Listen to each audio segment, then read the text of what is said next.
اعوذ باللہ من الشیطان الرجیم، بسم اللہ الرحمن الرحیم۔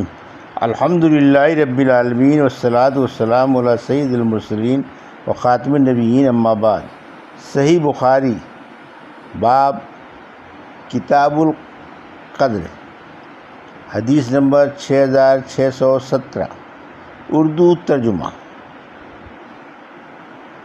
اس آیت کا بیان کہ اللہ پاک بندے اور اس کے دل کے درمیان حائل ہو جاتا ہے۔ ہم سے ابو الحسن محمد بن مقاتل نے بیان کیا، انہوں نے کہا ہم کو عبداللہ نے خبر دی۔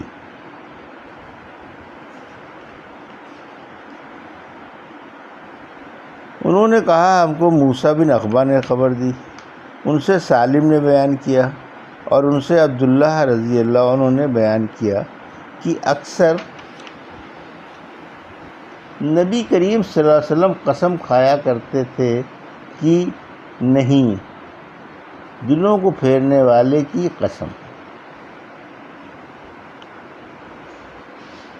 حدیث نمبر 6618، اردو ترجمہ۔ ہم سے علی بن حفص اور بشر بن محمد نے بیان کیا، ان دونوں نے کہا کہ عبداللہ نے ہمیں خبر دی، کہا ہم کو معمر نے خبر دی، انہیں زہری نے، انہیں سالم نے اور ان سے ابن عمر رضی اللہ عنہ نے بیان کیا کہ نبی کریم صلی اللہ علیہ وسلم نے ابن سیاد سے فرمایا کہ میں نے تیرے لیے ایک بات دل میں چھپا رکھی ہے، بتا وہ کیا ہے؟ اس نے کہا کہ دھواں۔ آن صلی اللہ علیہ وسلم نے فرمایا بدبخت، اپنی حیثیت سے آگے نہ بڑھ۔ عمر رضی اللہ عنہ نے عرض کیا آپ اجازت دیں تو میں اس کی گردن مار دوں۔ آن رسول اللہ نے فرمایا کہ اسے چھوڑ دو، اگر یہ وہی دجال ہوا تو تم اس پر قابو نہیں پا سکتے، اور اگر یہ وہ نہ ہوا تو اسے قتل کرنے میں تمہارے لیے کوئی بھلائی نہیں ہے۔ حدیث نمبر 6619، اردو ترجمہ۔ سورہ توبہ کی اس آیت کا بیان ہے کہ اے پیغمبر، آپ کہہ دیجئے کہ ہمیں صرف وہی درپیش آئے گا جو اللہ نے ہمارے لیے لکھ دیا ہے۔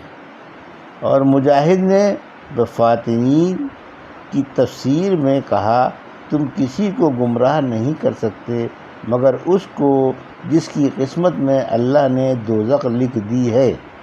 اور مجاہد نے آیت والذی قدر فہدی کی تفسیر میں کہا کہ جس نے نیک بختی اور بدبختی سب تقدیر میں لکھ دی اور جس نے جانوروں کو ان کی چراگاہ بتائی۔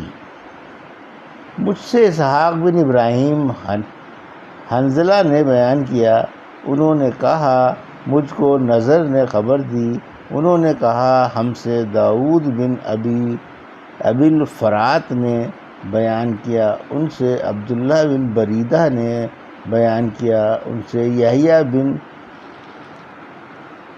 یعمر نے بیان کیا، اور انہیں عائشہ رضی اللہ عنہا نے خبر دی کہ انہوں نے رسول اللہ صلی اللہ علیہ وسلم سے طاعون کے متعلق پوچھا تو آن صلی اللہ علیہ وسلم نے فرمایا کہ یہ عذاب تھا اور اللہ تعالیٰ جس پر چاہتا ہے اسے بھیجتا تھا، پھر اللہ تعالیٰ نے اسے مومنوں کے لیے رحمت بنا دیا۔ کوئی بھی بندہ اگر کسی ایسے شہر میں ہے جس میں طاعون کی وبا پھوٹی ہوئی ہے اور وہ اس میں ٹھہرا ہے اور اس شہر سے بھاگا نہیں، صبر کیے ہوئے ہے اور اس پر اجر کا امیدوار ہے، تو یقین رکھنا کہ اس تک صرف وہی چیز پہنچ سکتی ہے جو اللہ نے اس کی تقدیر میں لکھ دی ہے، تو اسے شہید کے برابر ثواب ملے گا۔ حدیث نمبر 6620، اردو ترجمہ۔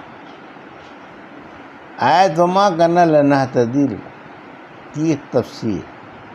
اور ہم ہدایت پانے والے نہیں تھے اگر اللہ نے ہمیں ہدایت نہ کی ہوتی، اگر اللہ نے مجھے ہدایت کی ہوتی تو میں متقیوں میں سے ہوتا۔ سورہ زمر آیت 57۔ ہم سے ابو النعمان نے بیان کیا، انہوں نے کہا ہم کو جریر نے خبر دی جو ابن حازم ہیں، انہیں ابو اسحاق نے ان سے براء بن عازب رضی اللہ عنہ نے کہا کہ میں نے غزوہ خندق کے دن رسول اللہ صلی اللہ علیہ وسلم کو دیکھا کہ آپ ہمارے ساتھ مٹی اٹھا رہے تھے اور یہ کہتے جاتے تھے واللہ اگر اللہ نہ ہوتا تو ہم ہدایت نہ پا سکتے، نہ روزہ رکھ سکتے اور نہ نماز پڑھ سکتے، پس اے اللہ ہم پر سکینت نازل فرما اور جب آمنا سامنا ہو تو ہمیں ثابت قدم رکھ۔ اور مشرکین نے ہم پر زیادتی کی ہے، جب وہ کسی فتنے کا ارادہ کرتے ہیں تو ہم انکار کرتے ہیں۔ یہ تھی صحیح بخاری باب کتاب القدر کی حدیث نمبر 6617 سے 6620 کا اردو ترجمہ جو ابھی آپ نے سماعت فرمایا۔ اللہ سے دعا ہے کہ اللہ میں حدیثوں کی صحیح سمجھ عطا فرما اور ان پر عمل کرنے کی توفیق عطا فرما، آمین یا رب العالمین۔